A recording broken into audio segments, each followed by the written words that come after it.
Hello students, आज Bihar board के 12th का बायो का पेपर था और उम्मीद करते हैं कि आप लोग बहुत शानदार किए होंगे। प्रश्न भी बहुत ही आसान थे। आज हम लोग यहाँ 12th के बायो के बिहार बोर्ड के पेपर का एमसीक्यू वाला पोर्शन जो है, जो 70 क्वेश्चंस आए थे वो डिस्कस करेंगे। हमारे पास जो पेपर का सेट है वो सेट बी है, उसका सेक्शन ए जो ऑब्जेक्टिव सेक्शन है उसको हम लोग आज डिस्कस करेंगे यहाँ। तो चलिए स्टार्ट करते हैं पहले क्वेश्चन से। विच of the following is not a termination codon. हम लोग से पूछ रहा है कि इसमें से स्टॉप कोडोन नहीं है कौन सा। तो सबको पता है कि AUG क्या है, स्टार्टिंग कोडोन है। बाकी ये 3 स्टॉप कोडोन है। तो नॉट टर्मिनेशन यानी स्टार्टिंग कोडोन ही हम लोग यहां टिक करेंगे। आइए सेकेंड क्वेश्चन पे। What is the meaning of charging of tRNA। Charging of tRNA का मतलब ही होता है कि tRNA पे अमीनो एसिड को अटैच करना। तो पहला ऑप्शन ही हमारे साथ है, linking of amino acid with cognate tRNA, ये हमारा आंसर होगा। फिर पूछ रहा है तीसरा question, which of the following is not a infectious disease. तो हमको पता है कि एड्स वायरस के कारण होता है, इन्फेक्शियस है। मलेरिया जो है ये प्लाज्मोडियम प्रोटोजोआ के कारण होता है, इन्फेक्शियस है। टाइफाइड बैक्टीरियल डिजीज है, इन्फेक्शियस है। लेकिन कैंसर जो है ये नॉन इन्फेक्शियस डिजीज में आएगा। फिर पूछ रहा which the following blood cell is known as PMNL। इसका फुल फॉर्म आपको जानना जरूरी है। इसका मतलब होता है polymorphonuclear leukocyte. Polymorphonuclear leukocyte. अब इसमें से वो कौन सा होगा हमारा, तो न्यूट्रोफिल होगा, जो इसमें अलग अलग शेप के न्यूक्लियस आपको दिखेंगे। तो पॉलीमॉर्फो यानी अलग अलग मॉर्फोलॉजिकल शेप ऑफ न्यूक्लियस। फिर पूछ रहा है विच of the following is abundant found in colostrum. यानी कोलेस्ट्रम कहते हैं फर्स्ट मदर मिल्क को। फर्स्ट मदर मिल्क में कौन सा इसमें से इम्यूनोग्लोबिन यानी एंटीबॉडी सबसे प्रचुर मात्रा में पाया जाएगा, तो IgA हमारा आंसर होगा। नेक्स्ट स्लाइड हम लोग देखेंगे। इसमें डाइसिटाइल मॉर्फिन पूछ रहा है कौन सा है, तो हेरोइन डाइसिटाइल मॉर्फिन है, heroin. Following which fever is confirmed by Widal test. Widal test से हम लोग टाइफाइड को कंफर्म करते हैं, टाइफाइड का पता चलता है। In a cross between true breeding red flower and true breeding white flower plant of antheridium the F1 generation was pink flowered which is an example of. ये पूछ रहा हमसे, कह रहा है कि ट्रू ब्रीडिंग रेड को क्रॉस करवा रहे हैं ट्रू ब्रीडिंग व्हाइट से। तो यहां से ये आया R गैमेट R, ये दोनों फ्यूज किया, ये आया RR। और इसका कलर हमसे क्या कह रहा है, पिंक आ रहा है, पिंक आ रहा है। तो इसका कलर कैसा है, पिंक। ये कैसा था, रेड। ये कैसा, व्हाइट। और रेड और व्हाइट को क्रॉस करके यदि पिंक आ रहा है, ना रेड आ रहा है ना व्हाइट आ रहा है, पिंक आ रहा है, इसका मतलब ये क्या है, इनकम्प्लीट डोमिनेंसी है। नेक्स्ट हम लोग देखेंगे अगला question, which of the following statement is incorrect. इसमें से कौन सा स्टेटमेंट इनकरेक्ट है। Characters are controlled by factor, बिल्कुल सही है, जिसको बाद में हम लोगों ने जीन कहा, मेंडल साहब उसको फैक्टर कहते थे। फैक्टर्स वो डिस्क्रीट यूनिट है। फिर कहते हैं P factors are in pair, बिल्कुल हम लोगों ने पढ़ाई है। 7 पेयर ऑफ कैरेक्टर्स थे सारे। Alleles blend with each other, नहीं होता है, ब्लेंडिंग नहीं होता है। तभी तो F2 जनरेशन जब हम लोग बनाते हैं, या जब F1 जनरेशन में हम लोग देखते हैं कि एक डोमिनेंट आता है F1 जनरेशन में और 2 F1 को क्रॉस करा के जब F2 लाते हैं, तो उसमें हम लोग देखते हैं कि रिसेसिव फीचर वाले भी कैरेक्टर आते हैं। इसका मतलब क्या हुआ कि उसमें ब्लेंडिंग, एलिल्स के बीच ब्लेंडिंग नहीं हो रहा है। जरा समझ जाइए इसको। जैसे कहा हम लोगों ने कि टॉल को क्रॉस करवाया ड्वार्फ से, capital T small t cross करवाया, ये आ गया हमारा F1। और जब 2 F1 को क्रॉस करवाते हैं हम लोग, तो यहां से आया टी टी टी टी, ये टॉल, ये भी टॉल हेट्रोजाइगस, ये भी टॉल, और ये देखिए कि ये आ गया आपका ड्वार्फ। ड्वार्फ यदि ब्लेंडिंग हुआ होता F1 जनरेशन में, ये मिक्स हो गया होता तो ऐसा नहीं आता। ये आ रहा है होमोजाइगस रिसेसिव, यानी ड्वार्फ प्लांट भी F2 में आ रहे हैं, इसका मतलब ब्लेंडिंग और शेकिंग नहीं हुआ है। तो ये हमारा आंसर हो गया। What is the cytological basis of law of independent assortment? Law of independent assortment जो हमारा वो ये डायहाइब्रिड क्रॉस से हम लोग करते हैं। डायहाइब्रिड क्रॉस में हम लोग देखते हैं कि F2 जनरेशन में 9:3:3:1 आता है फिनोटाइपिक रेशियो। तो वो कब संभव है? जब allele of a pair separate हो गैमेट फॉर्मेशन में, और ये होता भी है। गैमेट जब बनता है तो मियोसिस होता है और एलिल पेयर उसमें सेपरेट होता है। तो इसका आंसर हमारा बी हो जाएगा। नेक्स्ट हम लोग देखेंगे question number 11। Who propounded the chromosomal theory of inheritance? Sutton and Boveri, Sutton and Boveri. फिर which of the following is not a chromosomal? Not पूछ रहा है, not a chromosomal। तो इसमें डाउन सिंड्रोम, टर्नर, कैलिनेफिल्टर तीनों कैसा है? क्रोमोसोमल डिसऑर्डर है। जबकि हीमोफीलिया जो है ये एक्स लिंक्ड रिसेसिव डिसऑर्डर है। तो हमारा आंसर क्या होगा? हीमोफीलिया। नेक्स्ट है who provided X-ray diffraction data of DNA.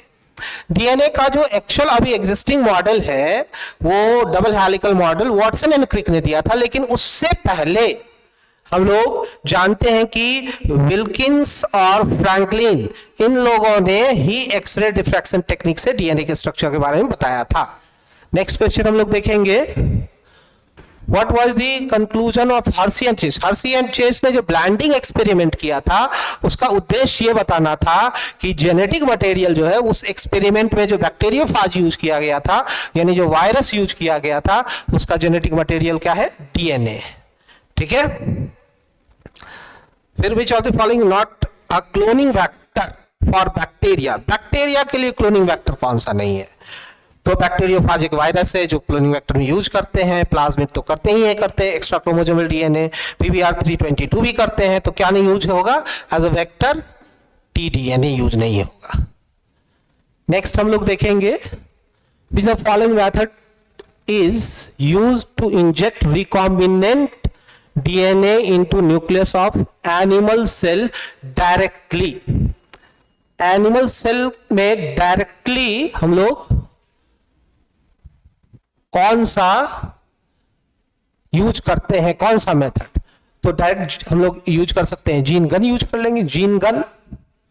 फिर कहेंगे for isolation of DNA fungus is treated with enzyme. Fungus का हमको पता है कि सेल वॉल काइटिन का बना होता है, तो उसमें हम लोग काइटिनेज डालेंगे तो वो काइटिन के लेयर को हटा देगा, फिर फंगस सेल को तोड़ना आसान हो जाएगा। अब पूछ रहा है कि following is absent in PBR322। PBR322 में एब्सेंट कौन सा है इसमें से? तो ओरिजिन ऑफ एप्लीकेशन तो होता ही है, और इस साइट रेस्ट्रिक्शन साइट भी होता है। एंटीबायोटिक रेजिस्टेंस जैसे ECO-R1 रेस्ट्रिक्शन साइट है, एंटीबायोटिक रेजिस्टेंस जीन है ही। एम्पिसिलिन टेट्रासाइक्लिन क्या नहीं है? टीडीएनए नहीं है। फिर हम लोग अगला क्वेश्चन देखेंगे 19th number, if a foreign DNA is inserted in tetracycline resistant gene the recombinant plasmid. अब मान लो कि ये कोई प्लाज्मिड है जिसमें हम लोग कह रहे हैं कि यहां टेट्रासाइक्लिन रेजिस्टेंट जीन है, यहां क्या है? Tetracycline resistant gene. अब हमने क्या किया कि इस जगह इस टेट्रासाइक्लिन रेजिस्टेंट जीन को यहां से हटा दिया, इस टेट्रासाइक्लिन को यहां से हटाया। तो जब हटाएंगे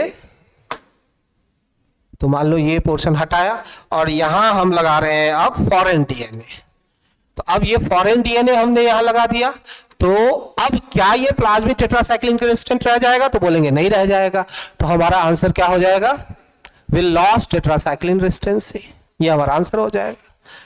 फिर कहेंगे from which of the following bacteria thermostable polymerase, thermostable polymerase हम लोग आइसोलेट करते हैं। तो आपको याद होगा टेक पॉलीमरेज, टेक पॉलीमरेज हम लोग कहां से निकालते हैं? थर्मस एक्वेटिकस नाम के थर्मोफिलिक बैक्टीरिया से निकालते हैं, जो हाई टेम्परेचर पे सरवाइव कर सकता है। क्योंकि जब हमको पीसीआर करना होता है तो हम लोग टेम्परेचर उसमें ज्यादा देते हैं। तो नॉर्मल यदि हमारे बॉडी का ये कोई बैक्टीरिया जो 25-30 डिग्री सेल्सियस पे सरवाइव कर रहा है उसका पॉलीमरेज डालेंगे तो वो पॉलीमरेज तो उस टेम्परेचर पे डीनेचर कर जाएगा। इसलिए हम लोग क्या किया, हम लोगों ने एक हाई टेम्परेचर पे सरवाइव करने वाले बैक्टीरिया को सेलेक्ट किया और उसका पॉलीमरेज उसमें यूज किया। तो थर्मस एक्वेटिकस हमारा answer. Which of the following bacteria synthesizes insecticidal protein? अब आपको याद है बीटी कॉटन, बैसिलस thuringiensis जो है इसके पास इंसेक्टिसिडल प्रोटीन होगा। फिर अगला क्वेश्चन हम लोग देखेंगे, the following statement is incorrect about temperature। Temperature के बारे में इसमें क्या इनकरेक्ट है? मोस्ट इंपॉर्टेंट फैक्टर बिल्कुल है, temperature decreases from equator, equator से पोल की तरफ जाएंगे घटेगा टेम्परेचर, टेम्परेचर इंक्रीजेज विथ यहां गड़बड़ हो गया, टेम्परेचर इंक्रीज नहीं करेगा, जैसे जैसे हाइट पे जाएंगे कंसिडरेबल हाइट पे टेम्परेचर डिक्रीज होता जाएगा। तो हमसे पूछ रहा है इनकरेक्ट, तो ये सी जो है हमारा ये इनकरेक्ट आंसर है। फिर अगला कहेंगे at which level is natural selection operated to evolve the desired trait? Population level पे, पॉपुलेशन लेवल पे हम लोग करते हैं इसको। नेक्स्ट हम लोग देखेंगे which percentage of individual of pre reproductive, reproductive and post reproductive phase is in decreasing order in the age pyramid of human population. अब ह्यूमन पॉपुलेशन में क्या रहा है कि प्री रिप्रोडक्टिव सबसे ज्यादा है, उसके बाद रिप्रोडक्टिव है, उसके बाद पोस्ट रिप्रोडक्टिव है, यानी कि ओल्ड एज वाले लोगों की संख्या ज्यादा है और यंगेस्ट सबसे ज्यादा है, यानी एक्सपैंडिंग पॉपुलेशन होगा। फिर कहेंगे which of the following reproduce once in a lifetime. अब जीवन में एक ही बार रिप्रोडक्शन कौन करता है? Pacific salmon fish and bamboo, ये हमारा आंसर है। What was the region of coexistence of 5 closely related species of warblers? अब यदि एक साथ रह रहे हैं 5 अलग अलग क्लोजली रिलेटेड स्पीसीज, तो जरूरी तौर से उनका जो इंटरेस्ट ऑफ फूड होना चाहिए वो अलग अलग होना चाहिए, दैट इज कॉम्पिटिटिव एक्सक्लूजन। फिर कहेंगे हम लोग which of the following plant produces poisonous cardiac glycoside? Poisonous cardiac glycoside Calotropis ये करता है बेटा produce. Which of the following are decomposer? Decomposer किसको कहते हैं? जो डेड डिकेइंग सब्सटेंस पे भोजन के लिए डिपेंडेंट होगा और उस ऑर्गेनिक कंपाउंड को वो खत्म करेगा, तो उस कैटेगरी में आपका फंजाई और बैक्टीरिया आ जाएगा। Which is not responsible for vegetative propagation of plant? Gemmule इसका आंसर होगा हमारा। नेक्स्ट कहेंगे which of the following incorrect? Incorrect हमसे पूछ रहा है, इनकरेक्ट। ऐसे क्वेश्चंस में ये जहां नॉट लिखा हो, जहां इनकरेक्ट हो, उसको पहले हम लोग ध्यान से देखते हैं। और इसमें antheridia are present on antheridiophore of female thallus of Marchantia, यही तो है गलत आंसर। आगे सोचने की चारा मोनोसिस होगा, डिप्लॉयड जीन गैमेट जो बनेगा तो डिप्लॉयड जीन ही मियोसिस करके गैमेट बनाएगा, जो क्लेमाइडोमोनास जो स्पोर होगा, एकदम सही है। The following plant is referred as terror of Bengal। Parthenium को टेरर ऑफ बंगाल कहते हैं। नहीं, टेरर ऑफ बंगाल हमारा हो गया वाटर हाइसिंथ, पार्थेनियम नहीं, पार्थेनियम नहीं, water hyacinth is terror of Bengal. The following not part of microsporangium. Microsporangium, microsporangium मतलब मेल पार्ट हो गया। तो आप याद करिए एंथर में क्या है? एपिडर्मिस है, इंडोथेसियम है, मिडिल लेयर है, टेपेटम है, यानी ये भी क्या नहीं है? माइक्रोपाइल। ये कहां मिलेगा आपको? ओव्यूल में, मेगास्पोरेंजियम में। Next which of the following cells divide to form two male gamete of angiospermic plant? Which of the following cells divide to form? कौन सा डिवाइड करेगा? तो माइक्रोस्पोर मदर सेल डिवाइड करेगा तो हम लोग को गैमेट्स मिलेगा, मेल गैमेट मिलेगा। Following is not associated with egg apparatus. Egg apparatus पे क्या नहीं है? सिनर्जिड है, एग है, फिलीफॉर्म apparatus है, क्या नहीं? Antipodal cell.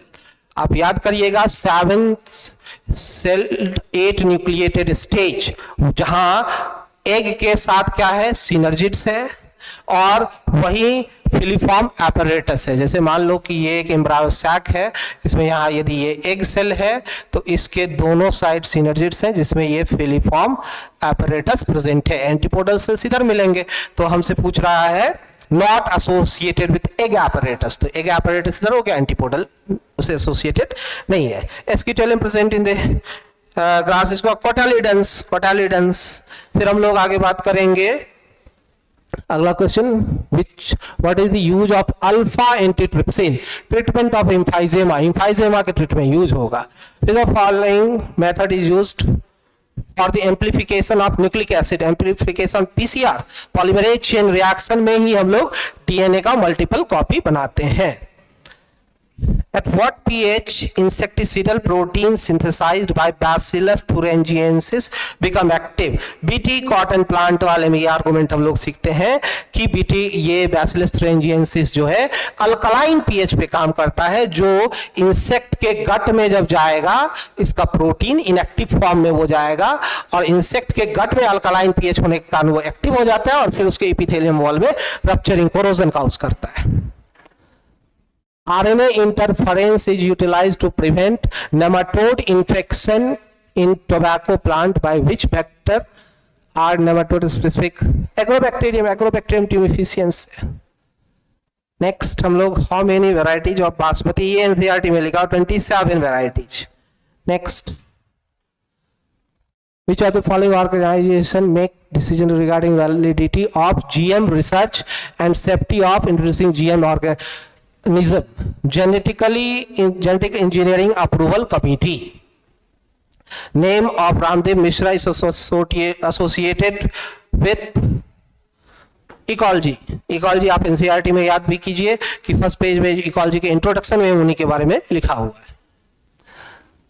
Following statement incorrect about DNA application. DNA replication semi conservative होता है, सही बात है. मेन एंजाइम डीएनए पॉलीमरेज, ये भी सही है. Mutation appears due to error, ये भी सही है. Replication on both strand of DNA कंड, यही गलत हो गया. डिस्क रेप्लिकेशन जो है दोनों एक स्टैंड पे, आप जैसे याद करिए रेप्लिकेशन फॉर्क है 3 prime 5 prime 3 prime 5 prime. DNA के स्ट्रैंड कैसे होते हैं? एंटी पैरेलल होते हैं. तो पॉलीमरेज के काम करने का डायरेक्शन 5 प्राइम टू 3 प्राइम, तो इधर कंटिन्यूअस और इस साइड डिसकंटिन्यूअस बनता है. और लेकिन हमारे पास क्या बोल रहा था, ये बोथ स्टैंड कंटिन्यूअस, तो ये गलत बात हो गया. हमसे पूछ भी रहा था, इनकरेक्ट पूछ रहा था. Which of the following enzyme is responsible for transcription of ribosomal RNA? Polymerase 1. Polymerase 1 responsible for transcription of rRNA, ribosomal RNA यानी rRNA. फिर कहेंगे some amino acids are coded by more than one codon. अब एक amino acid है जो एक से ज्यादा कोडोन से कोड हो सकता है. क्यों? क्योंकि आउट ऑफ 64 कोडोन 61 फंक्शनल है और 3 स्टॉप कोडोन है. तो 61 कोडोन्स जो है अवेलेबल है 20 अमीनो एसिड के लिए. अमीनो एसिड्स तो 20 स्टैंडर्ड अमीनो एसिड जो प्रोटीन बनाता है, तो 20 अमीनो एसिड के लिए यदि 61 कोडोन उपलब्ध है तो उसमें से जरूर एक अमीनो एसिड के लिए एक से ज्यादा कोडोन उपलब्ध होगा. तो कहेंगे एन अमीनो एसिड जो है वो एक से ज्यादा कोडोन से कोड हो रहा है, that is degeneracy of codon. फिर कहेंगे what is the role of Y gene in lac operon. याद कीजिए लैक ऑपेरॉन में था जेड Y और A. Z for beta galactosidase, Y for permease और A for transacetylase. ठीक है, तो ये क्या code for permease. Palaeontological evidence based study, fossils. Palaeontology कहते हैं स्टडी ऑफ फॉसिल्स को, फॉसिल्स के स्टडी को पैलियोंटोलॉजी कहते हैं. फिर कहते हैं एनालोगस. एनालोगस कहते हैं जो स्ट्रक्चरली डिफरेंट हो लेकिन फंक्शन कॉमन हो, तो स्ट्रक्चर डिफरेंट लेकिन कॉमन फंक्शन, तो ये क्या हो रहा है, कन्वर्ज कर रहा है, एक जगह कन्वर्ज कर रहा है, तो कन्वर्जेंट इवोल्यूशन। फिर when did prehistoric caves are developed, ये फैक्ट है, आपको याद रहना चाहिए। 18,000 साल पहले ये केव्स जो है जो गुफा है वो बनाए थे आदिम मानव ने। फिर है after how many months of pregnancy limbs, actually जो कैलकुलेशन होता है वो वीक्स पे होता है, तो ऑलमोस्ट 5 to 6 वीक्स में जाके लिम्स डेवलप होने शुरू होते हैं। तो वीक्स हम लोग को तो मंथ में दिया है, तो 5th और 6th मंथ यदि वीक कह रहे हैं तो सेकेंड मंथ में हम लोग चले जाएंगे, सेकेंड मंथ। नेक्स्ट हम लोग देखेंगे Which of the following segregate large amount of progesterone? Progesterone कौन सा, प्रोजेस्टेरॉन यदि हमको देखना हो तो कौन सिक्रीट कर रहा है, corpus luteum, corpus luteum secrete करेगा। After ovulation the ovum is surrounded by a group of cells, zona pellucida, zona pellucida answer, zona pellucida. The following cell is haploid, haploid single set of chromosome, secondary oocyte। A new contraceptive pill which is non-steroidal, सहेली, सहेली once a week pill है जो CDRI Lucknow, central drug research institute of Lucknow के द्वारा ये बनाया गया। This is non-steroidal preparation and is one of the best contraceptive used. What is the population growth rate of India per 2001 census, 2001 के census के according approximately 2% है ये हमारा answer. Following ID hormone releasing, LNG levonorgestrel, levonorgestrel hormone, ये IUD LNG 20 में मिलेगा। HIV attack किस पे, टी हेल्पर सेल पे, टी हेल्पर सेल पे HIV अटैक करता है। Going down of inorganic water soluble nutrient into the soil, soil के भीतर जब जाएगा that is leaching, leaching कहते हैं उसको हम लोग। According to Robert May, how much is the global species diversity? 7 millions के approx. Biodiversity of India, what percentage of total global species diversity है, 8.1। ये डायरेक्ट NCERT के सारे लाइन्स हैं हमारे। What was the region of extinction of more than 200 species calcicid fish in Lake Victoria? Alien species invasion के कारण ये species extinct हुआ था। Not a reason of global warming, global warming इसमें से किसके कारण नहीं होगा, यूज ऑफ फॉसिल फ्यूल करेंगे, यूज तो होगा ही होगा, कार्बन डाइऑक्साइड निकलेगा, ग्लोबल गैस ये ग्रीन हाउस गैस निकलेगा, डिफॉरेस्टेशन करेंगे, ग्लोबल वार्मिंग काउज होगा, टेम्परेचर बढ़ेगा ही बढ़ेगा, पॉपुलेशन एक्सप्लोजन जितना ज्यादा होगा, रिसोर्स यूटिलाइजेशन उतना ज्यादा होगा, तो ग्लोबल वार्मिंग काउज करेगा ही करेगा।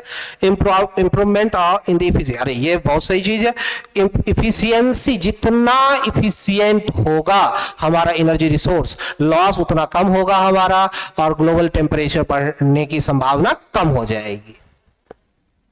Following statement incorrect about organic farming, cyclic, zero waste, maximum calcium resources, use of chemical. हाँ, ऑर्गेनिक फार्मिंग केमिकल का तो यूज ही नहीं करते, हमसे पूछा इनकरेक्ट पूछ रहा है तो केमिकल का यूज नहीं करते, केमिकल फर्टिलाइजर का। Amount of which vitamin increase after conversion, दूध से दही बनेगा, विटामिन B12, B2 और B12 दो मिलता है, तो B12 में हमारा ऑप्शन है यहाँ।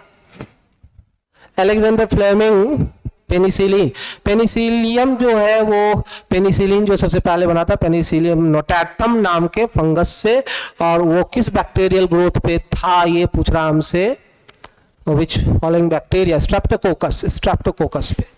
Following inhibit synthesis of cholesterol, statin, rosuvastatin है ना, वो हमारे कोलेस्टेरॉल को शरीर में जो बैड कोलेस्टेरॉल को कम करने में मदद करेगा। Capacity to generate a whole plant from a plant, एक सेल से पूरा प्लांट सेल बना जनरेट करने की capacity, that is totipotency, totipotency कहेंगे। सार्टेल is a breeding of which of the following animal, sheep, sheep Which of the following technique was used to get yellow mosaic virus resistant moong lentil? Moong lentil जो है yellow colour के mushroom दाल को कहते हैं, मसूर दाल को के लिए यूज करते हैं, और हमसे कह रहा है कि येलो मोजैक वायरस रेजिस्टेंसी उसमें डेवलप करना है तो उसके लिए म्यूटेशन ब्रीडिंग टेक्निक यूज करते हैं. Reason for movement of DNA fragment towards anode to electrophoresis, anode in electrophoresis is DNA fragment being, DNA negatively charge होता है इसलिए वो पॉजिटिव एनोड की तरफ मूव कर सकता है.